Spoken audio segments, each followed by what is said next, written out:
You have never had such a good cheesecake. This cheesecake cuts perfectly, is wet, is dry, is tasty, it's everything. Just look at this.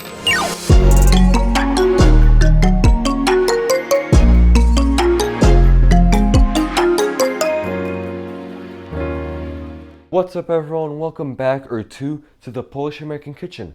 Today, as you heard, we are making this beauty, this peach cheesecake. Now, on to my grandma. Witamy, babcia Basia, I wnuce Kacper. sernik pieczony z brzoskwiniami i bezą. To moje ulubione ciasto. Idealne ciasto kruche, na nim pyszna masa serowa z dodatkiem soczystych, grubych plasterków świeżych brzoskwiń oraz pianka bezowa, a na wierzchu pokryta kruszonką z ciasta startego. Mniam, doskonały sernik. Zapraszam na przepis. To start off, we're gonna put some flour, butter, separate our egg yolks from our egg whites, and set off our egg whites to the side into the fridge because we'll need that for later. We'll put in our eggs, sugar, and baking powder in, and we'll carefully knead the base of the short crust pastry into a soft, elastic ball. Now, as you can see, we used a mixer. If it happens to you, like us, that the ingredients do not want to combine, it means that the flour is too dry. Now, please try adding 1 to 2 teaspoons of sour cream to make it stick more. And that's what we did. Wszystkie składniki na ciasto kruche umieszczam w misie miksera. To jest mąka, masło, 3 żółtka. Białka z tych żółtek odkładam do lodówki w osobnej miseczce. Będą potrzebne potem jajko, cukier i proszek do pieczenia. Starannie wyrabiam kruche ciasto na miękką, elastyczną kulkę. Jeśli zdarzy się Wam tak jak mi, że składniki nie chcą się połączyć, to znaczy, że mąka jest zbyt sucha. Proszę wtedy dodać, tak jak ja, 1-2 łyżeczki śmietany. Now we'll take our kneaded short crust pastry out of the bowl. And we're gonna form a ball, do some more kneading with it, with our hands though, and divide it into a third and 2/3. The third is gonna be used for later, and we'll need to put that off into the freezer. For now, we're gonna set aside our 2/3 while we're getting our baking sheet ready for it. Wyrobione ciasto kruche wyciągam z misy, formuję kulkę i dzielę na 2 nierówne części. Z mniejszego kawałka ciasta formuję kulkę, zawijam ją w folię i odkładam do zamrażalki. Na formę wykładam papier do pieczenia, a na nim wykładam równomiernie większy kawałek ciasta. Ciasto w formie nakuwam widelcem na całej jej powierzchni.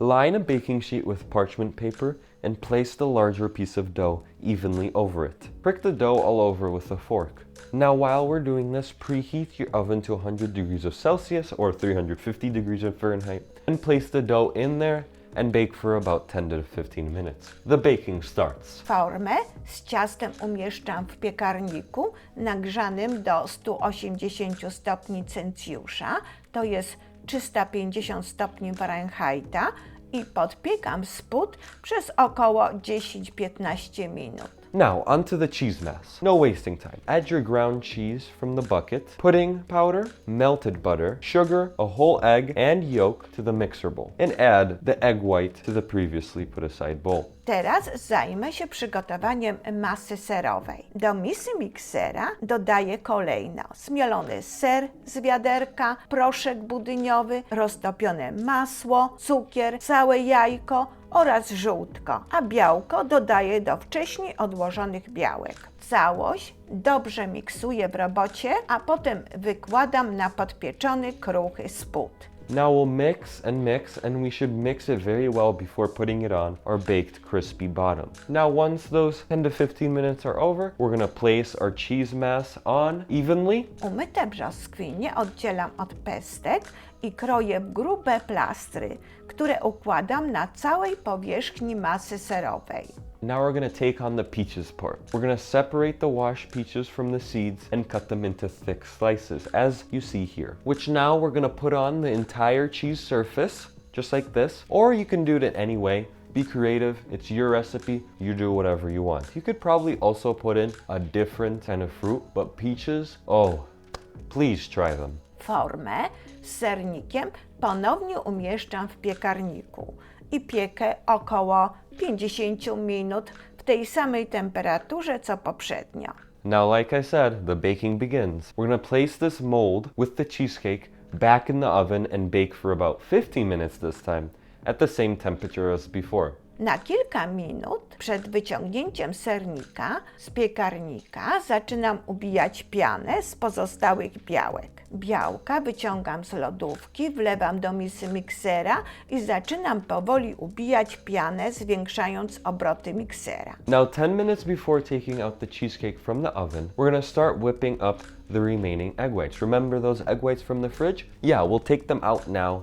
Take out the egg whites and dump them into our mixer bowl. Put a pinch of salt and start whipping the foam slowly. And then increase it as it goes on, of course, until it is whipped. Po 3 minutach ubijania białek dodaję stopniowo cukier. Gdy piana jest błyszcząca, zakończam ubijanie. Now, after whipping the egg whites, gradually add the sugar. And you want to do this very slowly. This process should take a long time. You should do this until the foam is shiny. So once the foam is shiny and you've gradually put in all of that sugar, now you can finish whipping. Sernik wyciągam z piekarnika i na nim rozkładam równo surową bezę. Now that should have probably taken around 10 minutes. Take out your cheesecake from the oven and spread the raw meringue evenly over it.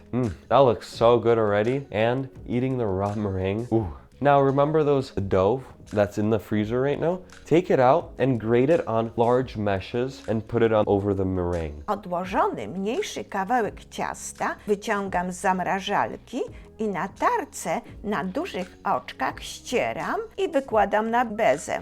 I znów formę wkładam do gorącego piekarnika i jeszcze piekę sernik około 30 minut. And now once our grated dough is all over our cheesecake, for the last time we're gonna bake it. And again, now we're gonna put it in the hot oven and bake the cheesecake for another 30 minutes. After baking the cheesecake, slightly open the door for about 10 minutes so that heat can go in gradually. And only after this time, take the cheesecake out of the oven. Po upieczeniu sernika lekko uchylam drzwiczki piekarnika na około 10 minut i po tym czasie dopiero wyciągam formę z sernikiem z pieca. Pieczony sernik z brzoskwiniami i bezą po ostygnięciu należy włożyć do lodówki i dobrze go schłodzić. Wówczas idealnie się kroi i nie kruszy się. Dobrze schłodzony sernik zdecydowanie lepiej smakuje. Dziękujemy bardzo za oglądanie filmu i spotykamy się znowu niebawem. Jak zawsze dokładny opis przepisów w języku polskim i angielskim umieściliśmy pod filmem. And there we go. We have our peach cheesecake. And now let me tell you, when I tried this recipe, because this is my first time making it, oh my goodness, I was flabbergasted. It's not sweet as you get from the store. It's a homemade recipe that is delicious. And I know it was a lot of work, but it was definitely worth it. And now you can say that for yourself. Thank you for watching, and we'll see you on another recipe on the Polish American Kitchen once again. Thank you!